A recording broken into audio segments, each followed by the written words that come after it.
The avoidant's greatest fear is not heartbreak, loss, or even intimacy itself. It's being exposed.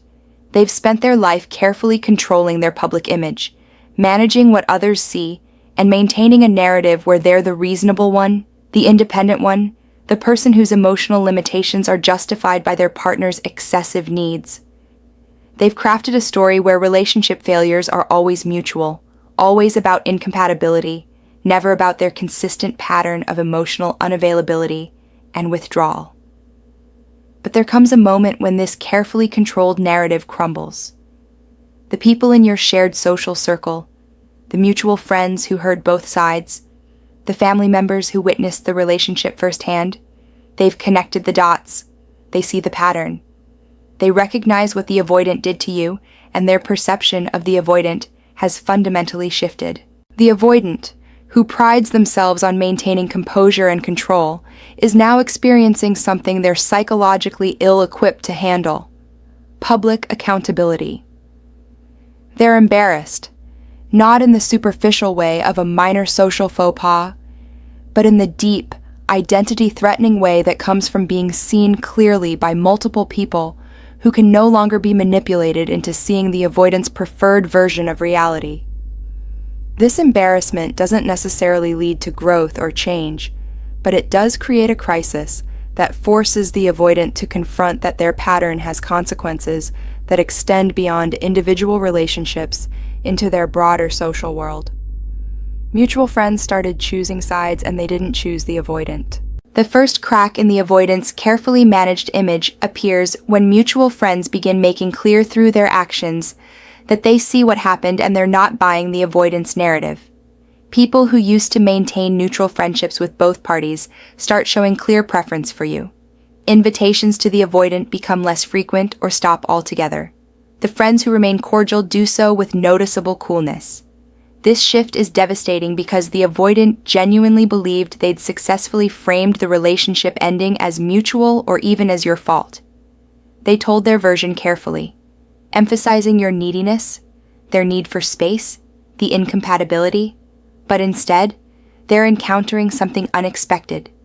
People saw what was happening in real time and drew their own conclusions. The avoidant realizes that friends watched them treat you poorly over months or years. They saw the avoidant cancel plans repeatedly, be dismissive in group settings, fail to show up during difficult times while you consistently showed up for them. They observed the pattern of hot and cold, present and distant. No amount of post-breakup narrative control can erase what people witnessed. What's particularly embarrassing is discovering that people were talking about their behavior even during the relationship. Friends had conversations about how poorly the avoidant was treating you, wondering why you put up with it. The avoidant wasn't as subtle or as justified as they believed. Someone finally said out loud what everyone was thinking. The avoidant has survived on the unspoken, the things people noticed but didn't say, the judgments people made but kept to themselves, the observations that remained private thoughts rather than public confrontations. But embarrassment reaches a new level when someone in the social circle finally verbalizes what everyone was thinking. Maybe it's a close friend who can't stay quiet anymore. Maybe it's someone at a gathering who's had too much to drink. Or maybe it's you finally being honest about what happened instead of protecting the avoidance reputation. Whatever the catalyst, someone says it. You treated them terribly, or you were emotionally abusive, or you took advantage of someone who loved you and you couldn't care less. These words, spoken in front of others or reported back to the avoidant, create a moment of reckoning that the avoidant cannot minimize or rationalize away. The truth has been named publicly, and the social contract that kept everyone politely pretending the avoidant's behavior was acceptable has been broken. The avoidant's immediate response is usually defensive anger or dismissal. They might claim this person doesn't understand the full situation, doesn't know what really happened, is taking sides based on incomplete information. But underneath the defensiveness is deep embarrassment because the avoidant knows, at some level, that what was said is true. They've been confronted with their behavior in a way that doesn't allow for their usual escape routes of minimization or reframing. What makes this particularly humiliating is that it often happens in semi-public settings, where the avoidant's carefully constructed image is on display. The person they present to the world, put together, reasonable, emotionally intelligent, is being directly contradicted by someone describing their actual behavior. The gap between who the avoidant pretends to be and who they've been in relationship is suddenly visible to everyone present. The avoidant also experiences shame around the fact that they couldn't keep this confrontation from happening. Usually, they're good at managing situations to avoid direct conflict or public accountability. They navigate conversations to maintain plausible deniability. They leave before things get confrontational. They keep different social circles separate to prevent information from connecting.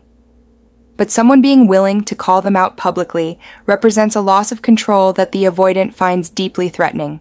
The public nature of the call-out also means the avoidant can't privately disagree or provide their version of events to reshape perception. Once someone has named their behavior in front of others, silence looks like admission and defense looks like justification of the unjustifiable. The avoidant is trapped in a no-win situation where their usual verbal agility and narrative control are useless. Moreover, the call-out often gives permission to others who've been thinking similar things to voice their own observations. Once one person breaks the silence, others feel freed to add their perspectives. The avoidant might face a cascade of people sharing what they've noticed, creating a public accounting of their pattern that leaves them nowhere to hide.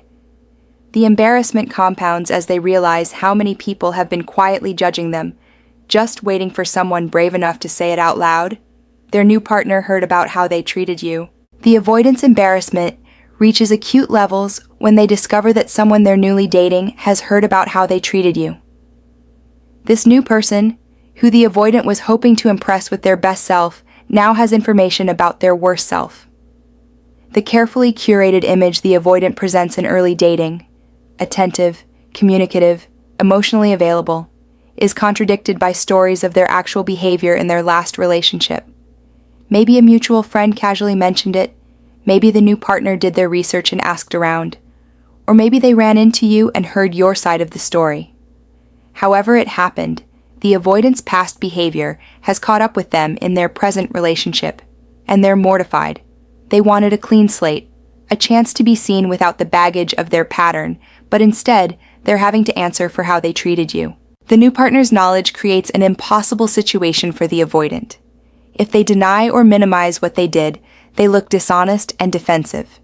If they admit to their behavior, they have to acknowledge a pattern they've spent years denying exists. If they claim you were the problem, they risk looking like someone who blames their exes. If they promise they're different now, they have to explain what's changed and why the new partner should believe them. What's particularly embarrassing is that the new partner is now watching for signs of the same behavior. The avoidant can feel themselves being observed, assessed, compared to the stories they've heard. Every time they need space, the new partner wonders if this is the beginning of the withdrawal pattern.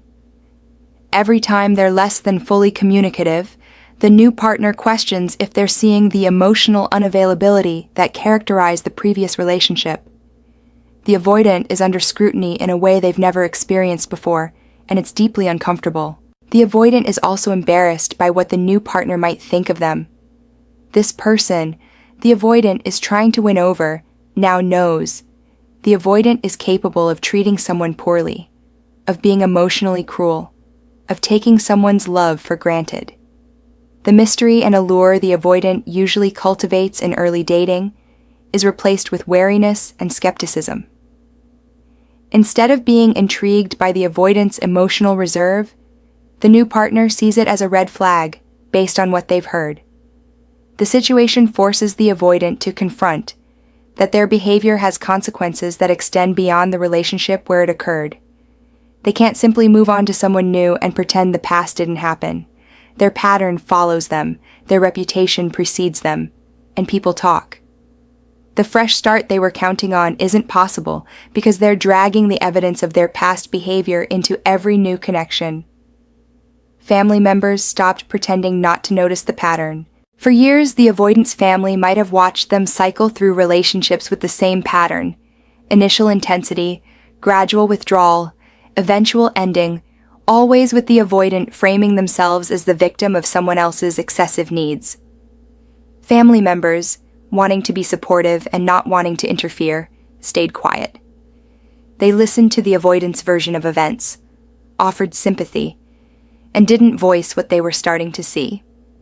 But after watching you be mistreated, after perhaps developing their own relationship with you and seeing your qualities firsthand, some family members can't maintain the polite fiction anymore. A parent might say something like, "You seem to do this in every relationship," or a sibling might point out, "Maybe the problem isn't that you keep choosing the wrong people." These observations, coming from family who have the longitudinal view of the avoidant's entire relationship history, carry a weight that friends' judgments don't. Family has seen the pattern repeat across years and multiple partners, and their willingness to name it represents a significant shift. The avoidant experiences profound embarrassment because family judgment feels more permanent and more foundational than social judgment. These are people who are supposed to be unconditionally supportive, who are supposed to take the avoidance side by default. If even family members are expressing disappointment or concern about the avoidance behavior, it suggests the behavior is egregious enough to override familial loyalty. Family members might also express regret about not speaking up sooner. They might say they saw how good you were for the avoidant, how patient you were, how you deserved better treatment. These statements make the avoidant realize that even their own family was rooting for you, valued you, and recognized that the avoidant was failing to appreciate what they had. This is humiliating because it means the avoidant's own family saw them more clearly than the avoidant saw themselves. The family's recognition of the pattern also makes future relationships more complicated. The avoidant can't introduce new partners to family without wondering if family members are watching for the same red flags, making the same assessments, preparing for the same inevitable ending. Family gatherings become uncomfortable because the avoidant can feel the unspoken, "here we go again" energy whenever relationship topics come up. What's particularly mortifying is when family members maintain a relationship with you after the breakup, making clear through their actions that they valued you, independent of your relationship with the avoidant. If a parent asks how you're doing, if a sibling still considers you a friend, if the family expresses sadness about losing you from their lives, all of this tells the avoidant that they were the problem, not you. Their family is mourning the loss of your presence while feeling relief or resignation about the relationship ending, and that speaks volumes about how the avoidant's behavior was perceived. You stopped protecting their reputation, and people heard the truth. The avoidant has benefited tremendously from your discretion, your generosity in how you spoke about them, your unwillingness to air the relationship's difficulties publicly. Even when you were hurting, you protected their image. You didn't tell people about the times they ghosted you for days, the cruel things they said during arguments, the ways they made you feel inadequate for having normal relationship needs. You kept their secrets and maintained their dignity even when they offered you neither. But at some point, you stopped. Maybe you reached a breaking point where protecting them felt like betraying yourself. Maybe someone asked you directly what happened, and you decided to tell the truth instead of offering vague platitudes about incompatibility. Maybe you simply stopped lying about why the relationship ended. Whatever the reason, the filter came off, and people heard what actually happened. The avoidance embarrassment when they discover you've been honest is multi-layered. First, there's the basic humiliation of having their behavior exposed, the specific incidents, the patterns, the things they said and did that they assumed would remain private. Second, there's the realization that they only maintained their good reputation because you were protecting it, which means their image was never as secure as they believed. Third, there's the understanding that people believe you over their carefully crafted narrative, which means you have more credibility and trustworthiness in others' eyes than the avoidant does. The avoidant might feel betrayed by your honesty, conveniently forgetting that you're simply telling the truth about things that actually happened. In their mind, you've violated some unspoken agreement to keep relationship details private, when in reality, you've just stopped doing the emotional labor of managing their reputation for them. They've mistaken your previous protection of their image for the actual reality of who they are, and now they're facing the consequences of that gap. What's particularly uncomfortable for the avoidant is that they can't defend themselves without sounding exactly like the person you've described. If they claim you're lying or exaggerating, they come across as dismissive and defensive, exactly the behavior you've told people about. If they try to provide context or their side of the story, they often end up confirming the pattern even as they try to justify it. There's no good response that doesn't make them look worse. The truth also has a way of resonating with people's own observations. When you describe the avoidant's emotional unavailability, people remember times they witnessed it. When you talk about being made to feel like you were asking for too much, people recall seeing you minimize your own needs to accommodate the avoidant. Your truth aligns with what others saw, which is why it's believed and why the avoidant's counter-narrative falls flat. The avoidant must also confront that you stopping protection of their reputation isn't vindictive. It's self-preserving. You're no longer willing to carry the shame that belongs to them. You're no longer willing to make yourself smaller in your truth-telling to make them look better in others' eyes. You've decided your healing and your integrity matter more than their image, and that shift is both terrifying and humbling for the avoidant to witness. They're seeing themselves through others' eyes for the first time. The culmination of all this social judgment and exposure creates a rare and disorienting experience for the avoidant. They're forced to see themselves through other people's eyes rather than through their own carefully constructed self-image.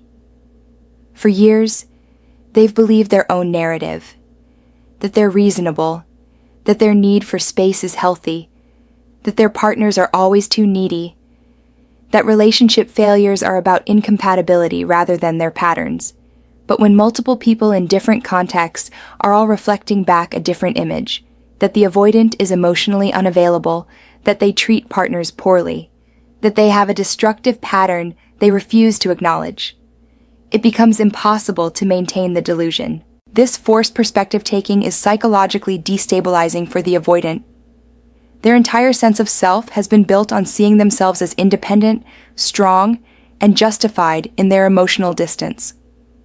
But the reflection coming back from their social world shows someone who hurts people, who takes advantage of others' patience and love, who lacks the courage to be vulnerable or the integrity to treat partners with basic respect and care. These two images cannot coexist, and the cognitive dissonance creates a crisis. The embarrassment is compounded by the realization that this perception isn't new. People have seen the avoidant this way for a long time. They just weren't saying it. The avoidant thought they were successfully managing their image, but they were actually just surrounded by polite people who didn't want to confront them. Now that the confrontation has happened, the avoidant must reckon with the fact that their self-perception has been wildly out of alignment with how they're actually experienced by others. What makes this particularly painful is that the avoidant can't dismiss all these people as wrong or as not understanding them. When it's one person making an accusation, the avoidant can write them off as biased or emotional. But when it's friends, family, new partners, and acquaintances all arriving at similar conclusions independently, the avoidant has to consider that maybe the common denominator is them. Maybe the pattern everyone sees is real. Maybe their behavior is actually as harmful as people are saying. The avoidant is also confronted with the cost of their pattern in concrete, visible terms. They're not just theoretically damaging relationships. They're losing friends, creating family tension, developing a reputation that precedes them, and facing social consequences that affect their life quality. The abstract concept of having commitment issues becomes the very real experience of being seen as someone people don't want to be close to, someone whose treatment of others makes them untrustworthy. This moment of forced self-awareness doesn't necessarily lead to change. The avoidance defenses are strong, and their resistance to the vulnerability of growth is deeply entrenched. But it does create embarrassment, that can't be fully suppressed or rationalized away. The avoidant knows that people see them differently now, that their reputation has shifted, that their pattern has been exposed. They can't unknow that others know. They can't unsee themselves through the eyes of people who've witnessed their behavior and found it lacking. This knowledge sits uncomfortably in their psyche, a source of shame that surfaces whenever they encounter people who know what they did to you, a reminder that their carefully controlled image has crumbled and everyone saw what was underneath.